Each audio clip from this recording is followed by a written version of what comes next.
first of all, crazy world, well, we are probably cheering, we're cheering a 0%. Zero is an achievement, right? yes. But it is an achievement. Is the biggest risk to markets that actually there's a strong repricing, a quick repricing in German bonds, and no one's realized?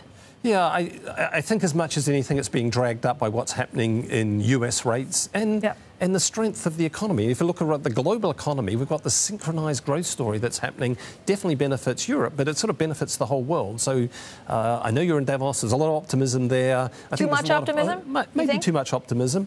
There's a lot of growth happening around the world, and that definitely benefits Europe. So I think part of the move we're seeing over the last few weeks in rates is a reflection of that synchronized growth story. I still think it's really being driven by the US because that's where there are capacity constraints.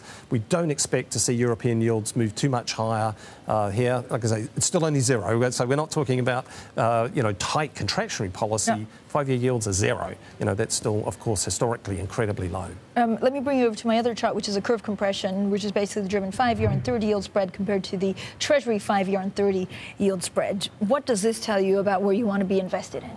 Well, our own view is that you want to prefer Europe relative to the US. The US is where the growth is. It's where the potential inflationary surprises are. And if there's an inflation surprise in Europe, it's to the downside, in our view, not to the upside. So as a relative value trade, we still think European bonds look better value than US, but it's a relative value trade. What about equities? Equities, equities had a phenomenal year last year.